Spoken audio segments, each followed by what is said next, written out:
qu'il soit brûlé au feu de ton amour. Alléluia, Alléluia, Alléluia, Alléluia,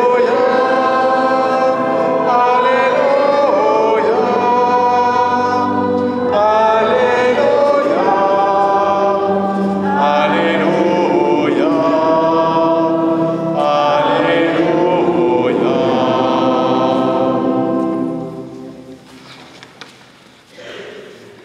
Le Seigneur soit avec vous. Et avec votre esprit. Évangile de Jésus-Christ selon saint Jean. Gloire à toi, Seigneur. C'était après la mort de Jésus, le soir du premier jour de la semaine. Les disciples avaient verrouillé les portes du lieu où ils étaient, car ils avaient peur des Juifs. Jésus vint, et il était là, au milieu d'eux, et il leur dit : « La paix soit avec vous. » Après cette parole, il leur montra ses mains et son côté. Les disciples furent remplis de joie en voyant le Seigneur. Jésus leur dit de nouveau : « La paix soit avec vous. De même que le Père m'a envoyé, moi aussi je vous envoie. » Ayant ainsi parlé, il répandit sur eux son souffle et il leur dit : « Recevez l'Esprit Saint.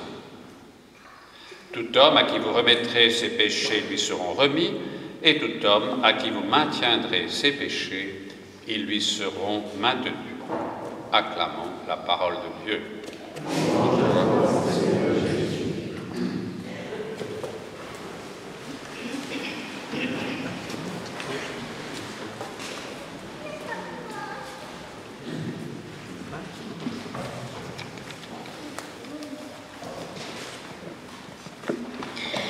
Les enfants, c'est souvent compliqué entre frères et sœurs, bien des motifs de se battre, bien des motifs de se disputer, que ce soit pour les jeux, pour savoir qui ira en premier, je ne sais quoi faire.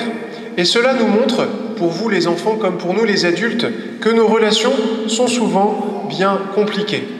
Alors en cette fête de la Pentecôte, eh bien, je nous invite les uns les autres à demander l'Esprit Saint pour qu'il vienne faire l'unité entre nous. Cela passe par 3 étapes. Tout d'abord, l'Esprit vient nous sanctifier parce qu'il est Dieu. Ensuite, l'Esprit nous rend fils et filles de Dieu. Enfin, cette unité a besoin d'être régulièrement restaurée. Tout d'abord donc, arrêtons-nous sur le nom même et la mission de l'Esprit Saint. Ça peut paraître bête comme cela, mais souvent nous disons trop vite le nom même de l'Esprit Saint.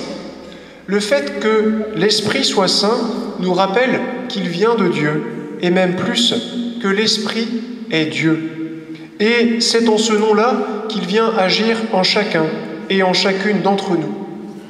L'Esprit Saint qui a soufflé sur les apôtres, ce que nous racontait la première lecture d'aujourd'hui, vient encore, comme le disait l'oraison d'ouverture, répandre ses dons sur les nations, vient encore continuer en nous l'œuvre entreprise lors de la prédication évangélique. Alors, chers frères et sœurs, nous sommes invités à nous demander, chacun et chacune, comment est-ce que nous demandons à l'Esprit Saint de venir en chacun et en chacune d'entre nous. Si l'Esprit est saint parce qu'il est Dieu, si l'Esprit nous sanctifie, c'est pour nous rendre fils et filles de Dieu. L'apôtre saint Paul nous rappelle que nous sommes membres de cette grande famille qu'est l'Église.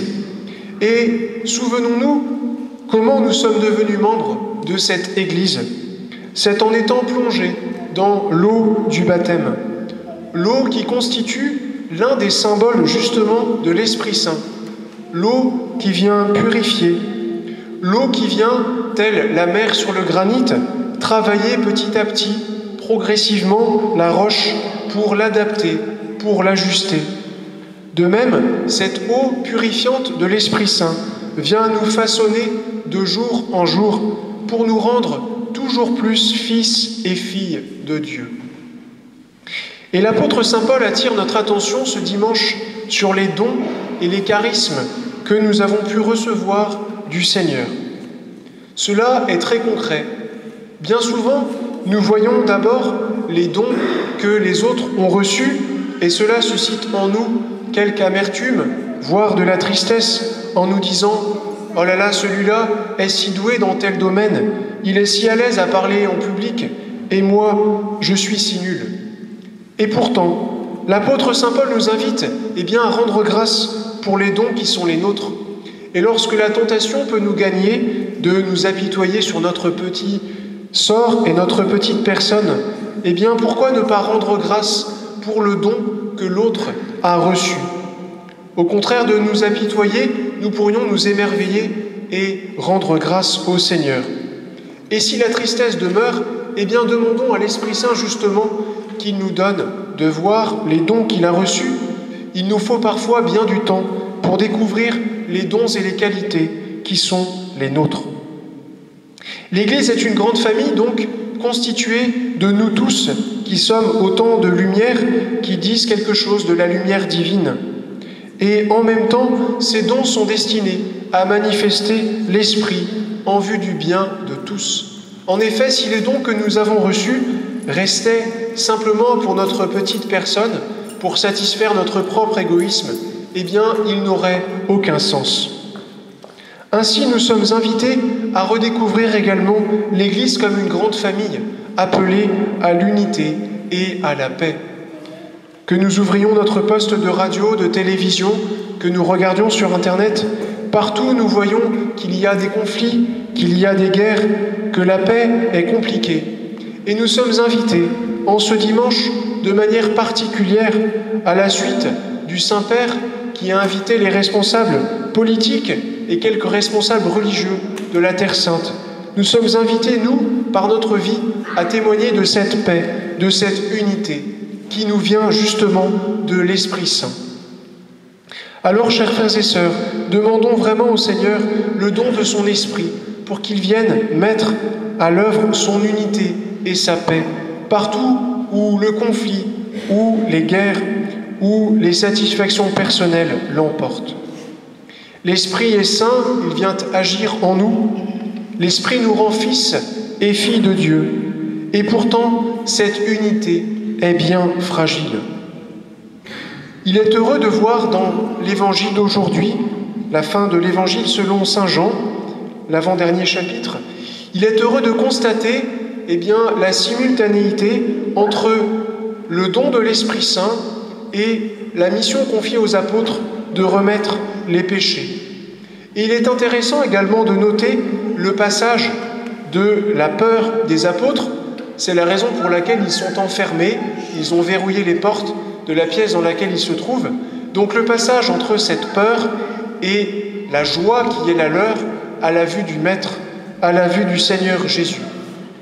C'est comme si, chers frères et sœurs, le Seigneur venait nous dire en ce dimanche, comme il nous le dit bien souvent, lorsque tu as peur de venir demander pardon à Jésus par tel ou tel prêtre, pense à la joie qui sera la tienne une fois le pardon reçu. Oui, chers frères et sœurs, le grand trésor que le Seigneur nous donne pour garder cette unité, non seulement entre nous, mais déjà en nous, le grand trésor dont il nous fait cadeau, c'est le sacrement du pardon. Et le Seigneur vient nous inviter encore ce dimanche, à le recevoir régulièrement. Je suis bien étonné depuis que je suis prêtre, mais mon regard est tout relatif, bien étonné du si peu de demandes de ce sacrement, alors que c'est une telle joie à chaque fois que je le reçois. Alors entendons cet appel pour vivre totalement de cet Esprit Saint. Rendons-nous compte, chaque fois que nous nous confessons, nous sommes rendus à l'état que nous avions le jour de notre baptême. Nous sommes, restaurés dans cette pureté, dans cette clarté, dans cette blancheur du jour de notre baptême. Alors, chers frères et sœurs, demandons pour chacun l'œuvre de l'Esprit Saint qui se répand. Demandons-lui de nous rendre toujours plus fils et filles de Dieu en osant régulièrement aller recevoir son pardon. Prenons la décision pour cette semaine nouvelle qui s'ouvre à nous de faire vraiment de l'Esprit Saint notre ami intime. Non pas seulement à la messe, même si c'est déjà bien, non pas seulement en faisant notre signe de croix, même si c'est déjà bien, mais en choisissant telle ou telle phrase, telle ou telle prière, pour faire de l'Esprit Saint notre ami intime, que nous invoquons régulièrement. Pourquoi ne pas choisir tel ou tel des dons de l'Esprit Saint en les demandant pour nous-mêmes ou pour quelqu'un qui n'ose plus les demander? Notre Saint-Père attribue ses dernières audiences sur les dons de l'Esprit Saint, et cela est très parlant, très clair et très simple en même temps. Nous pourrions autrement reprendre cette belle séquence qui précède l'évangile de la Pentecôte en choisissant tel ou tel verset pour nous-mêmes ou pour quelqu'un. Ainsi, chers frères et sœurs, nous célébrerons vraiment la Pentecôte. Ainsi, nous contribuerons, nous aussi, à l'unité, à la paix et à la joie de l'Église et du genre humain. Amen.